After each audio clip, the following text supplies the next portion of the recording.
Siem Reap Times. Ah, the man. The man. I'll get this fella. Remember I said I'd come back and see the tailor. Do you speak English, brother? No. He's a tailor though. I'm gonna get him to fix something for me later. Where's Tailor Man? Tailor Man! This... Can we cut it down maybe here? Like this? Yeah, because I got it like...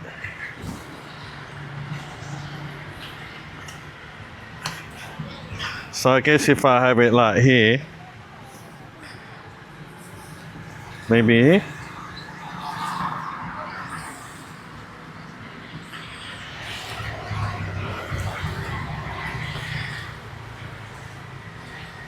Yeah, brother. Okun. I said I'd come and see you.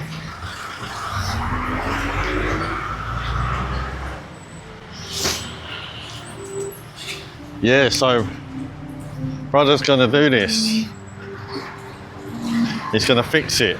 So I bought this bag and it's too long basically, so we're just gonna cut down the strap so that it doesn't flap around in the wind. It's too long. So brother's gonna do it and I'm gonna give him some cash. Give him some loy. I don't know how much it's gonna be. Look, I'm not going to show you how he does it. That's a bit too simple, isn't it? You know that he's going to sew it. That's obvious. Thank you, brother. Okay? Okay, good man. Thank you. Yeah.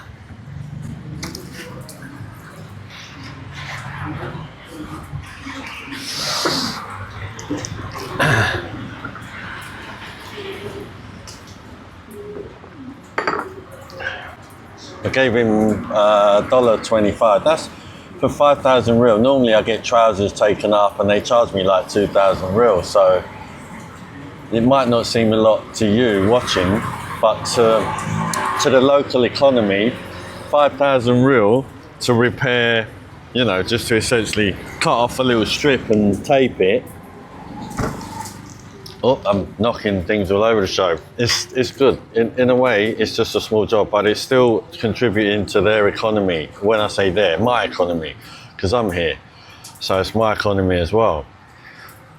It's important, I think, not to get too carried away with feeling like we have to operate here as a Westerner, because I believe that in the West, we're being overcharged for everything. Because, why? Because in the West, and I'm talking about my home nations, the Commonwealth, we're being ripped off left, right and centre to pay for essentially what looks like cartel gangster activities. And I have to be careful what I say, because my main channel, YouTube, will flag this. And you know, because you, whatever you do, don't speak the truth. Oh, don't speak the truth, man. Not on camera. Don't speak the truth on camera. Oh my goodness. Ooh, and then upload it. Ooh. Upload it to YouTube. Ooh. Upload it to any of your Facebook accounts. Ooh, you'll go Gonski. But you want to put up images of people getting battered and stories of the victims. No. No stories of victims. Not allowed. But if you're a perpetrator being defended by the system, yeah, you can be on Facebook, you can be on YouTube, you can go on Roblox and chat up little kids, and you can do all that, but you're part of a global network of trafficking little ones and doing whatever else they're doing to them, all the heinous, devilish things they're doing. If you want to be one of them, oh, you get away with it, especially if you're up in the higher echelons. I'm preaching to the converted here, aren't I? Every day these days, I wake up to some news, some event, some broadcasted situation that is enforced upon my conscience, and my spiritual being, because I'm a spiritual being having a human existence, my spiritual being knows it's not right. It's wrong. That the system, whether you bump into a representative of that system and they claim that it's not corrupt or it's not working against the people, whatever they say, they are not the mouthpiece of the ultimate orchestrator of what's happening to us, which makes my spirit and my soul hurt. It's suffering, and it's suffering because I know I'm being lied to. I know that there's an attempt to convince me that what I know to be true to my spirituality, or rather to my God, I'm a Christian, I'm not going to hold back on this, but I wasn't always a Christian in the baptised, born again sense. Not for the 4/5 of my life, I wasn't. So I tried the other way. I tried all the, you know what I'm saying. But even when I wasn't carrying the obligation and the responsibility of being a Christian, of which I fail probably daily, not probably, I do. When I say daily, that's the probable bit. I'm not sure if I do fail on a daily basis, but in sporadic moments of my life, I do fail. And because I'm human, and as I said, I'm a spiritual being having a human existence, and to human is to err. I'm not sure that's the saying, but it's one now. And even before I had the basic instructions before leaving Earth text, the Bible, B-I-B-L-E, even before I had that, I had this conscience. I knew the audible voice of no, don't do that, because it's not according to healthy, I would say, values. It's not ethically correct. I would know, and that would be enough to say, no, this is where you stop and take another road, take another path. But that path, and it's talked about in the Bible, is the path less trodden, which is the most difficult one, because we're invariably, as imagine you're out on a hike. If you're a hiker, you're on a walk, you start on the main road, you're heading towards your start point, you get to perhaps a little B road, and maybe you end up down a little laneway, and then you park up, and then you get out your car, and then you walk into what might be some wooded area or a path, and then you decide to go off that path, and it gets more narrow, and then eventually you find yourself hacking through the weeds because the path either hasn't been used for a while or you're creating a new one. And the deeper you get into that dense hacking through the weeds, it becomes thicker, and it becomes thicker brush, and then ultimately you're surrounded by what looks impenetrable. And that's when it's tough, because you can say, well, okay, I give up. In this euphemism, in this analogy, you'd say, well, I'm going to give up and go back and find another way, because you still want to go in that direction, right?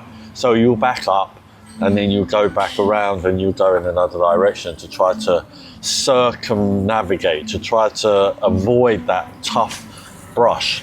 But here's the thing. God wants you to go through that.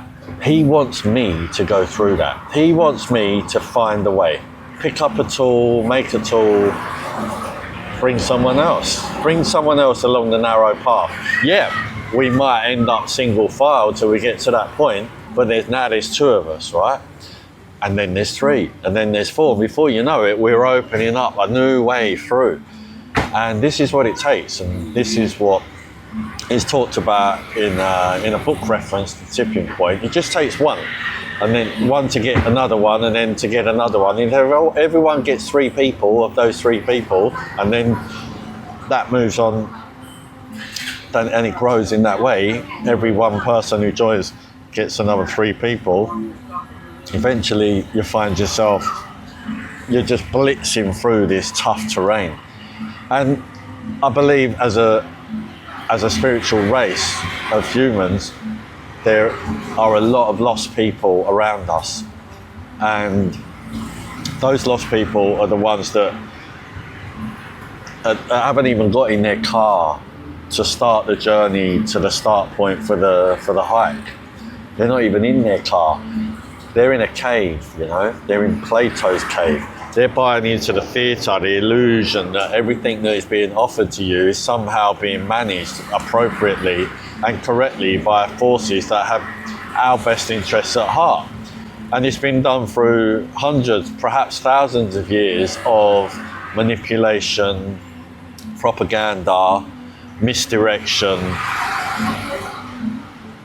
methods to train the brain through schooling systems, educative systems, and I've dated teachers. I've been in the rooms of the high and mighty, and to look at them, to talk with them. Yeah, some of them, as especially the wealthy ones, are as dim and dirty as, you know, used washing the dishes water. So I've experienced these people. They're not too smart, I've got to tell you. And there's a reason that they choose people that are not too smart, because they have a desire inside, and you would have known them at school. They have a need inside to be liked at all costs. They'll do anything. They'll bully you, they'll bully people around you. They'll even get into relationships with you, be that as a friend or in an intimate situation, to try to slow you down, to get on your side, to get from you what they need from you. They want what you have. They want what you have, because to get what you have means that they can feel needed, wanted. And this is, I believe it's like a cultural problem that we have with society.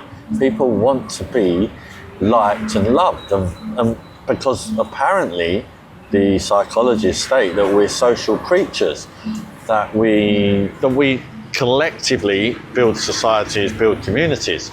So let me try and come around to this now and give you another perspective. So imagine that and who they are, and I believe I figured out who they are now, who they are that are oppressing people on a global scale. Now, you'll say, what do you mean oppressed? Like, I'm driving around in a brand new Range Rover, I'm living in a 5-bedroom house with a swimming pool in a climate that suits me. I go shopping when I want, holidays when I want. I have children, they have the best of education, the best of clothes, and they have access to all the quality of life that anybody can get if they just get up off their arse and work hard enough for it. Well, that's the illusion they sell you, you know, the Disney illusion. The illusion that if you work hard enough and you make enough of the right moves, you can climb up through the glass ceiling and have that. It's the commercial success. It's the lure of getting the dream, isn't it? Oh, the dream. Oh, if I could just make it. Oh, I want to be successful in business. Oh, I want to be successful in I just want people to remember me. I want to be immortalized. It's all what is talked about in the Bible as sinful nature. It's all about ego, pride. What's the best thing to do with anyone that doesn't want to buy into the dream? Well, it's to shame them, silence them, send them on guilt trips, make them believe that they're crazy, that they're conspiracy theorists, that they are a sandwich short of a picnic, that they don't know what they're talking about. And if you're one of those people that have people like that talk about you or to you, you'll know that they don't just do it to you directly. They'll rally around people around you. They'll try to shut down the relationships you have. Why? Because they don't want you to train other people what the reality of the situation is. The illusion is tight. It's a tight run ship, and it's been going on, as I say, as a psychological practice for millennia. And the best way for them to break us up, the people who are spiritual beings having a human experience, not the human beings having a spiritual experience. They're not interested in you. They've already got you where they want you. The best way to disrupt us is to try to take away our freedoms and our access to really a world of abundance. We live in a world of abundance. And they're quickly going around, and they're stripping us away from access to that. How are they doing it? Well, they're messing with the food source. They're feeding us plastics. They are telling us that there's a problem with the earth. They used to call it global warming, and now they call it something else, right? That we need to cut down on our emissions. And so what do? They want to sell us new products, electrics, but electrics ultimately run on diesels, because when there's no sun to run the solar power, windmills that don't even provide enough energy to pay for their own installation and lifespan, then you're left with things that don't make sense. Everything doesn't add up. And likewise, this climate control is run by people that fly in and out on private jets and have limousines and live in five-star hotels and burn up electricity and just have useless amounts of electricity that probably you and I would avert from. We'd leave the room and turn the light switch off or turn the AC off. Well, these people don't live in that sort of world. In fact, they don't live in your world. They don't even pass through your areas where you might suffer. And you might even be doing well in your area. They ain't coming through there. They're too busy playing the game of delusion, illusion, and hypocrisy. So they're burning up fuel at a rate that you could never do in a lifetime, through their jets, through their yachts, and so on and so forth. But they're preaching to you that you've got to cut down on using plastics. But at the same time, they're selling you everything in plastic. They're setting up litter bins that they want you to separate your plastics and paper into, but then they're going and taking it to a dump and it all goes into the same hole and it's separated there anyway. So it's just all about training you, monkey say, monkey do. Go this way for, it's the three mice, isn't it? Hem, how, import and ham. Which one are you? Do you go out and forage for new supplies, or do you sit on the mound that you discovered and eat that until it's gone, but then you're too fat and lazy to move on and get new? Or do you do a bit of both? Do you sit, eat, make sure you go out before your lunch so you can get a bit of work done and go and find new supplies? Who are you? Who are you in the where's my cheese scenario? So they want to break down family values. They want to break up the nuclear family. They want to create the illusion that a man can be a woman and a woman can be a man. They want to create division and arguments between us. They want to create a situation where you believe that it doesn't matter which way you turn, you're struggling. You're finding it hard to meet ends, to make ends meet. But if you're somebody a useful idiot that they want in a system that is turns the cog, switches the machine on and off in the morning. If you're one of those people, this message isn't for you, apart from wake up and realise that there's something else going on in society and actually you're a part of the problem. Take the POLICE, for instance, outsourced gangsters, yeah? They don't operate for the people. Especially in the Commonwealth, they work under an oath to protect the crown and the people. That's not happening. That's not happening. They're arresting people who are being attacked. They're arresting people for posts, but they're leaving the pedos and the traffickers, and they're not going after them. They're not going after the Epstein mob, are they? And they've got names, dates, plain manifests, and all sorts. They have it all. But they're not interested in getting them, because they're the people that are pulling you away from your access to, what is it? Basic needs. If you look at Maslow's hierarchy of basic needs, you'll see that they are almost complete on the first level, which is to restrict your access to basic needs. And I'm not going to do the homework for you. I'm not going to tell you what that is. You go away and look it up for yourself. Go and look up the first rung on Maslow's hierarchy of needs, a motivational theory. It's a pyramid.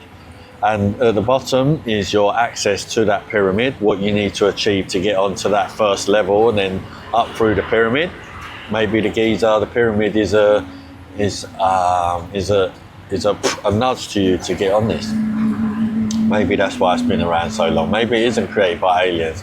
Maybe it's created by people that want to stop these tyrants and these demons from taking us over again. The top of that pyramid is self-actualization. If you reach that point, you want for nothing, you have everything, and you live a blessed life. That's it. That's what this video is about. It's about community. It's about realizing there's a war on against your basic needs as a birthright. I have a charter. It's called Basic Needs as a Birthright, not as a privilege. And it's exactly that. It means you, by rights of birth, need to have access to basic needs as a birthright.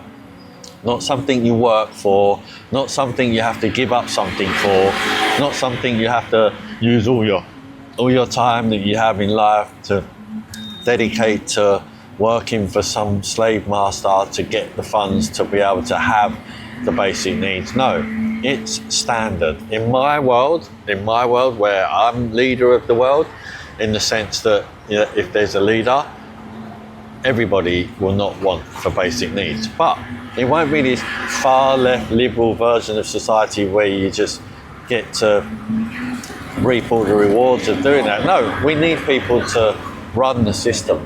And that means you'll have a use. There'll be something you're good at that you want to do. You might have always wanted to be a carpenter, a plumber, a builder.